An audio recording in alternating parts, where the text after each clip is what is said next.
About 1 month ago, Mecha Rules announced the second ever BTD6 Freeplay Competition, of which I have just participated, and the event is now closed. This is going to be my 2 runs, yes, 2 runs, shockingly, of my attempts in that event, and how they both didn't suck, but also weren't great.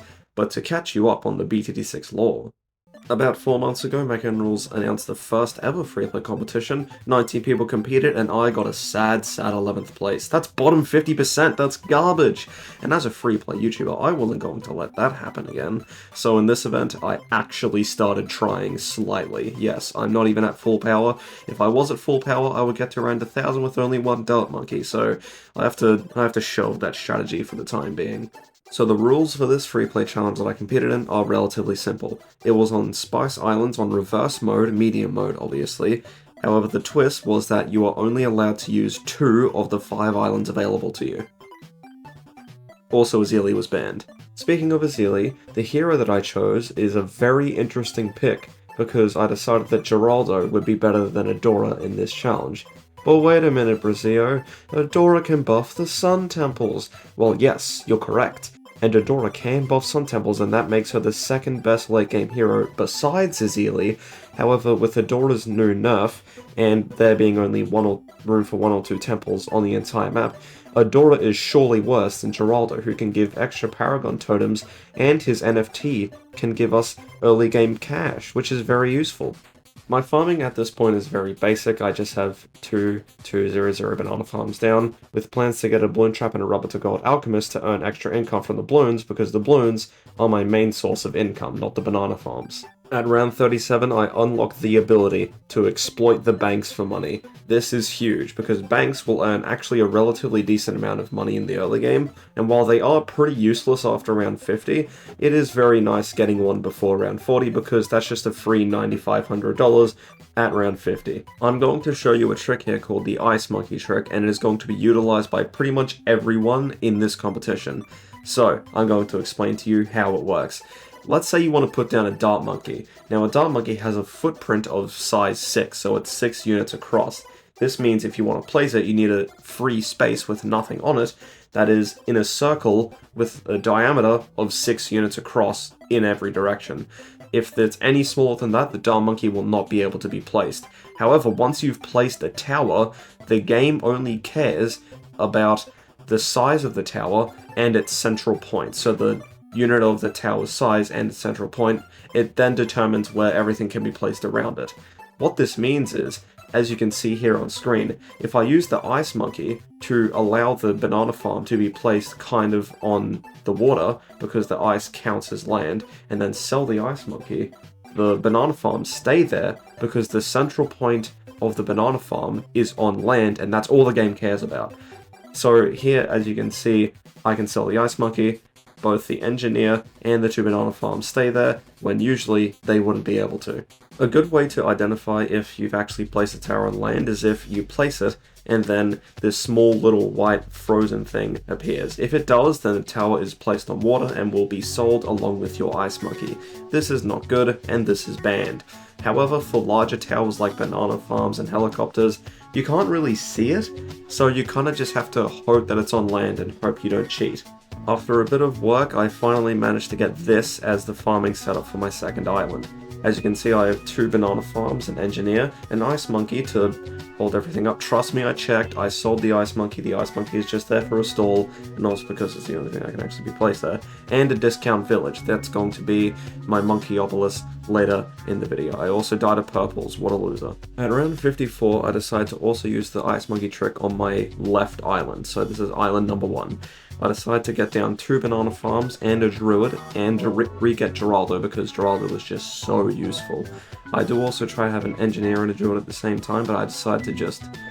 Oh wow, no, never mind, I do get an engineer and druid. Wow, Past Brazil was a genius. At round 58, or at the end of round 58, I get down my 2 farm Monkeyopolis on island 4, because there's 1, 2, 3, 4, 5 islands, I'm using islands 1 and 4 here, and I'm also going to use the Ice Monkey trick to re-get the 2 banana farms, so that they can be under the Monkeyopolis' range. That is... wow, how did I kerfuffle that so badly? This is my farming on round 81. As you can see, I have all 3 tier 5 banana farms, plus a BRF on Island 1, with a Spirit of the Forest, the Engineer for getting more pops and cash from the balloons, and an Ultra Boost to constantly be Ultra Boosting the Banana Central. I also have a 2 BRF Monkeyopolis here. It's very nice, it's earning me that little bit of extra money that I'm probably going to be needing. At this point, I'm earning a decent amount of money per round, although it's going to be a while before I'm able to start building, like, the Paragons. Round 100. As you can see, I had to get down the Bez to kill the bad, because I was having trouble killing the bad with only Geraldo's genies, so I decided to sell my Triple XL trap to get down the Bez and do the majority of the damage. Now, I did have to sacrifice the pops I had gotten on the Triple XL trap, but I'll get those back in like 42 seconds, it's not really that big of a deal. I keep on farming with this setup for quite a while, up until round 119, where I am going to have to sell my Triple XL trap again to afford the MAD to take out the round 119 bads, because each of these has, I believe, almost twice as much health as the round 100 bad. So yes, quite a difficult round, but not with the MAD, because the MAD is insanely good. And yes, I made sure to not put it on the water. As you can see, there is no little ice platform, therefore the MAD is on the land. If I sold my Absolute Zero, it would stay there. Now this is going to be a large and drastic change, because as you can see, my entire Island 1 has been converted into Geraldo Paragon Power Totems. I don't know what just came out of my mouth there. What was that noise? My Flying Fortress and MAD combo was enough to defeat the round 140 bad. And so now all I have to do is get all the pops that I need on my Flying Fortress, sacrifice a bunch of stuff to it, and I should be golden. Mid round 143, I get down my degree 92 Goliath Doomship. This is huge, mostly because now I can spend the next like 100 rounds just focusing on farming, getting money, pops for Paragons, all those things, because the Goliath Doomship is insanely strong, especially on maps where there's a lot of obstacles, even though there is none here, because it is a global tower and has infinite range.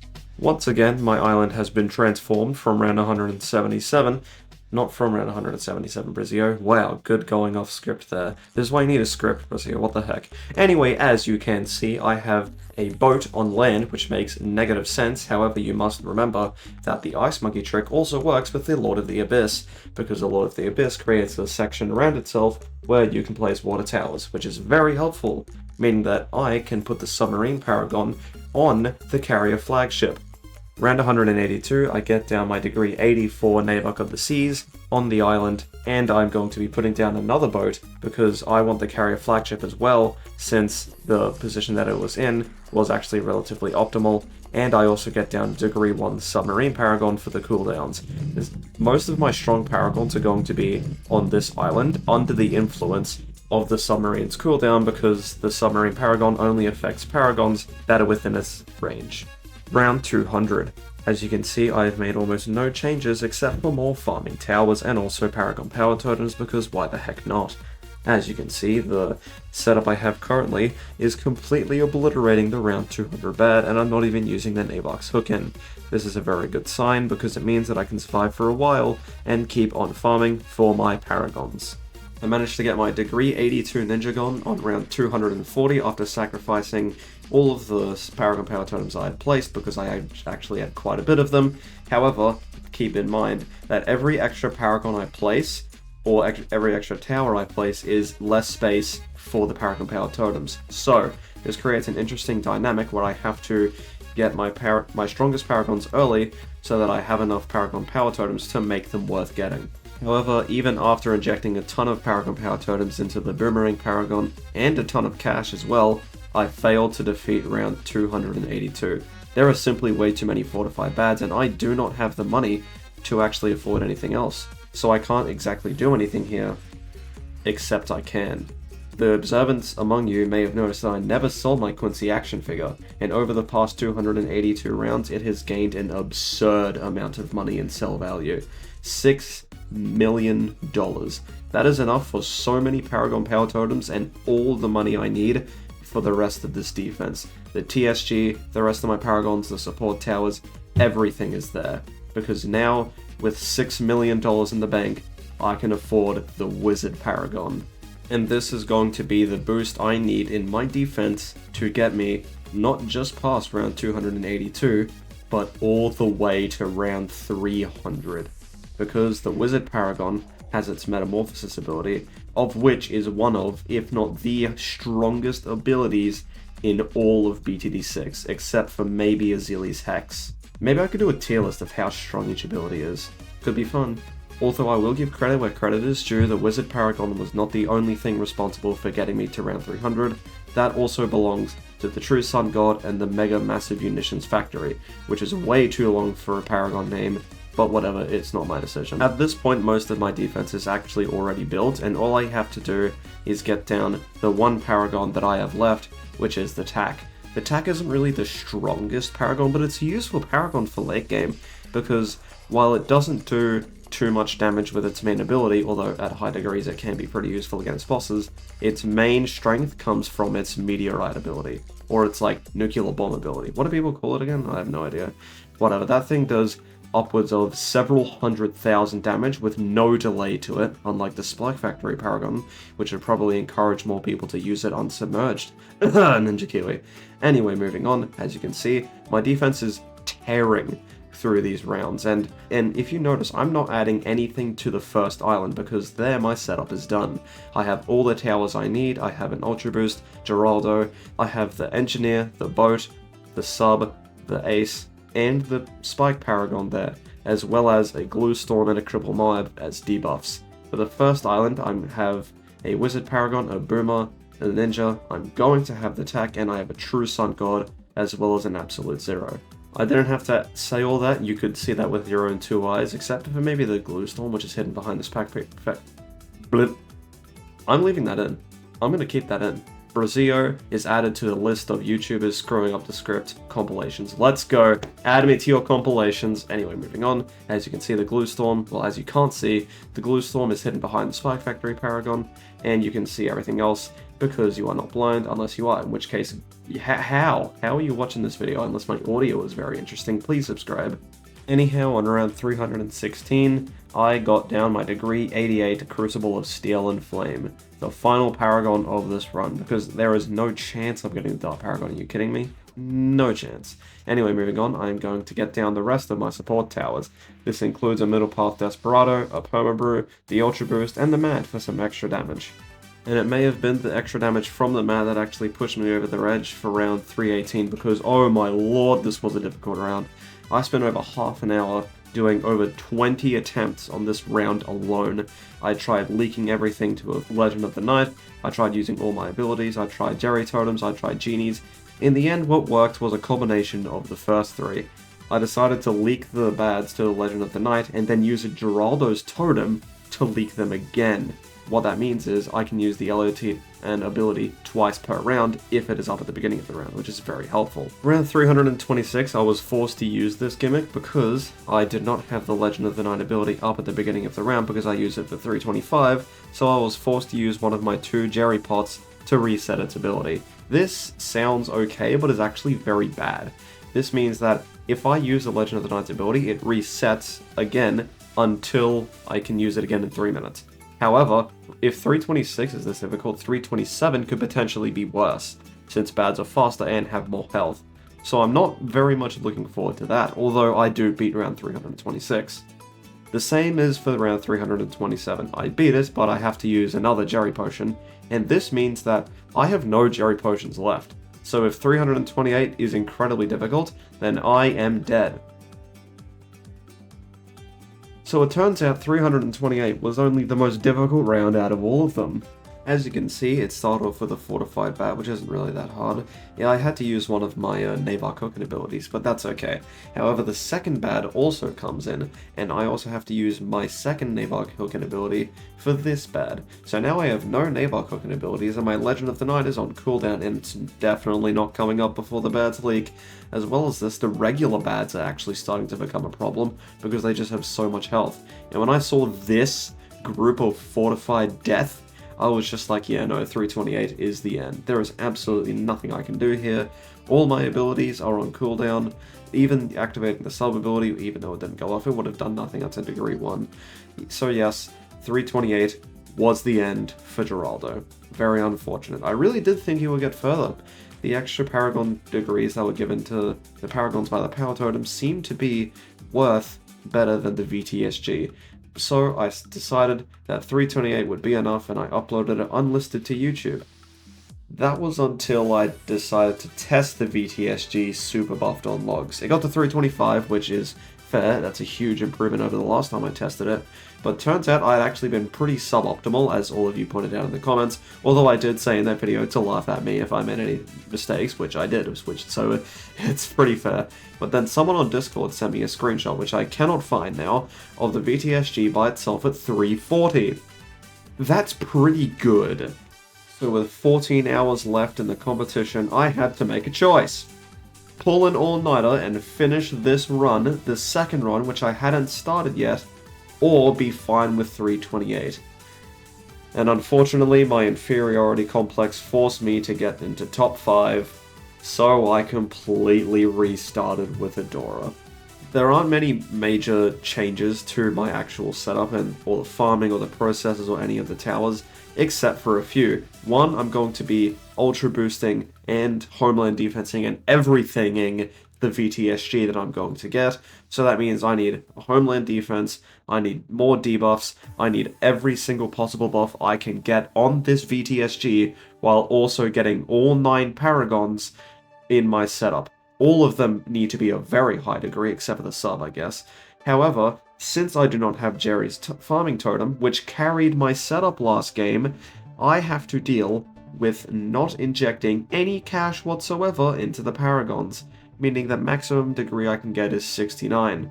So I have to trade the extra damage I get from high degree Paragons for a super buffed VTSG.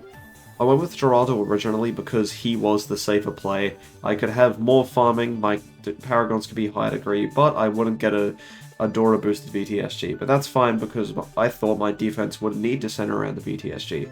However, since it can get to 340 by itself when max buffed on logs, on Spice Islands, which is about half the track length, it will also do incredibly well. So I now have to farm like crazy to get the money that I need for all the Paragons plus the VTSG. Another good thing about not having Geraldo is that now I can just have an extra farming tower, meaning I have more farming than last time, which is awesome.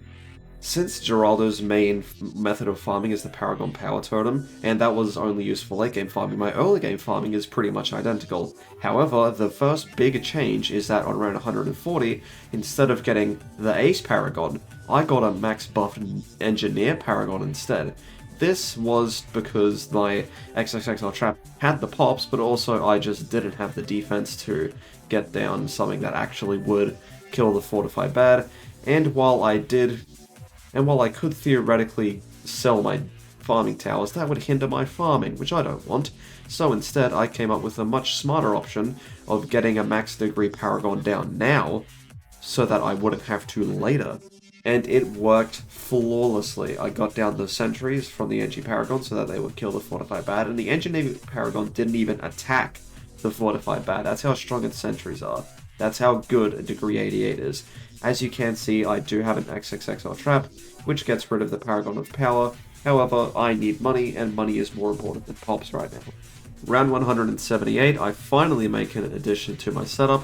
I decide to sell everything on Island 4, so I can get down my degree 88 Glaive Dominus. Now, this is going to be a slight boost in DPS, but since it's a relatively cheap Paragon, I can afford to boost it to the maximum.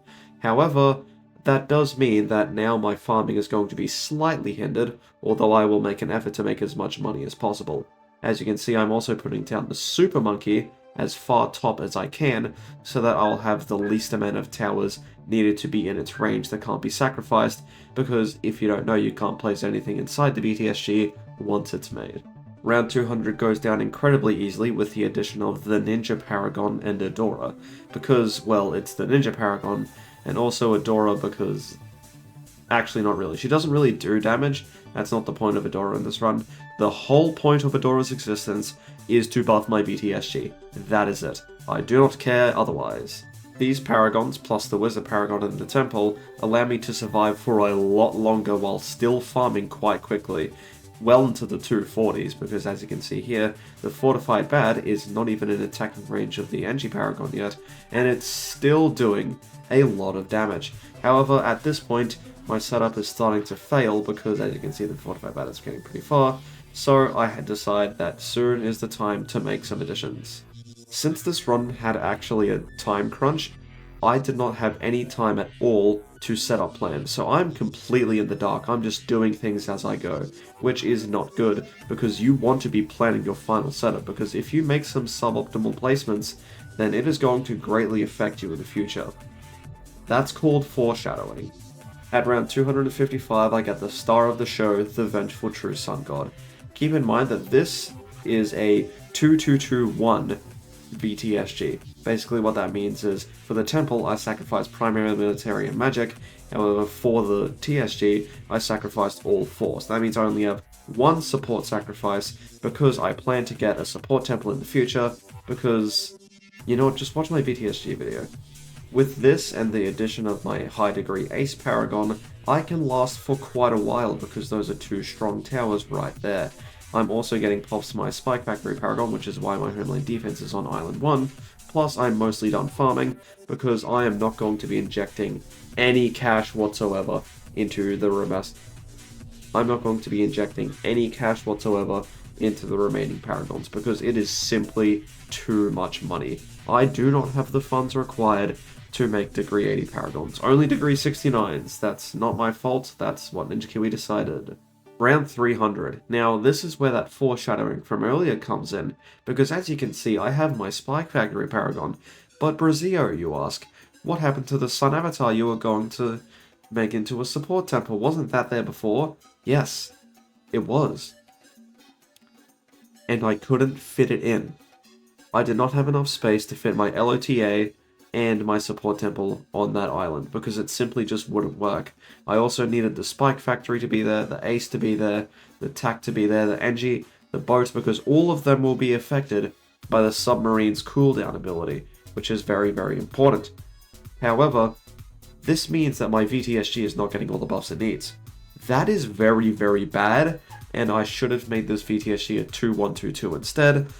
Although, what can you do? I was on a time crunch, okay? This is why you plan out your setups, kids. On round 324, we get the clearest view of my setup for a while. Yes, it is in 0.2 times speed, but whatever. On the left island, I have my Spike Factory Paragon, my TAC Paragon, Engie, Boat, Ace, and Subagons. I also have a Cripple Mob on the Navok, Lord of the Abyss, where you can't see. That's what's keeping the Navok and the Subagon on the land. And the second space of the Navok is going to be used for a sacrifice tower for Adora. I couldn't fit the carrier flagship in, oh well. On the right island I have the VTSG, Adora, Wizard, Boomer, and Ninja Guns. I have my Homeland Defense, Permabrew, an Absolute Zero, and a Middle Path Desperado to buff the VTSG's range. This is my final setup. It's imperfect. I do not have a support temple on the left island, which is a huge problem, but unfortunately it's one that I'm going to have to deal with, because once again, this setup was incredibly rushed. After 7.5 hours, I finally make it back to round 328, my arch nemesis, the round that took me out last time, and this time, it was a piece of cake. The Fortified Bads were getting obliterated by my many, many Paragons and a super buff VTSG, of which I am using Homeland Defense and Adora for, so I am going to be annihilating the Fortified Bats that took me out last time, and since I don't have the Legend of the Night and Geraldo, I am at a disadvantage, but it is greatly, greatly overpowered by the strength of the VTSG and the DPS it provides. 5 rounds later, on round 333, I was still doing incredibly well, although the Bads were starting to get dangerously far. Why round 333 in specifically? Because there's 3 3s in the number. I mean, of course I have to include it. It's a palindrome. It's also exactly the same. 333. I mean, I kind of have to include it, honestly. Round 338 absolutely required both my Metamorphosis and Spike-Ageddon abilities, 2 of my strongest abilities. So when round 339 came at me with 13 Fortified Bads, I'm just estimating, but it's probably pretty close, I knew that this was the end. 339 was simply way too ridiculous. Plus, for 338, it was actually so insane that I had to sell my VTSG to get down a Legend of the Night to leak everything to the black hole. That is how ridiculous both of these rounds were. As you can see, it's just a swarm of pinatas, a sea of purple pinatas, and there is absolutely nothing I can do to this because my setup simply does not have either the VTSG nor high enough degree paragons. Some of these fortified bads don't even have any damage taken, like any ticks of damage, until they go to the end, and that's because to make space I also had to sell my ninja gun because I had to go fast. And there is the finish line, 339. Now I'm going to speed through the pop counts for all of my main towers, and I'm actually going to go back to 338 before I sold everything for my Legend of the Night, because obviously you want to see the BTSG pops. It's the MVP after all. Now, I am going to get flogged this competition, and yes, I know this video was way too late. Stuff happened, stuff didn't actually happen, but my schedule got interrupted and it delayed this video over and over again until finally I was like, you know what, fine, I'll release it Thursday. And so, here it is, several days late. Anyway, I am not even going to get close to top 5 in this tournament, but hopefully I don't get 11th like I did last time. Although, I will admit, this run was rushed, I could have done better, and arguably I just played poorly this tournament, I'm gonna be honest. The redemption arc starts right now, though. I'm going to go on a training arc of the ages. Next free play comp, none of them stand a chance. Well, they probably do, because these are the best players in the world we're talking about. And I suck, so yeah. That'll be it from me for this week. Good luck to my fellow competitors who whooped my ass, and I'll see you next time.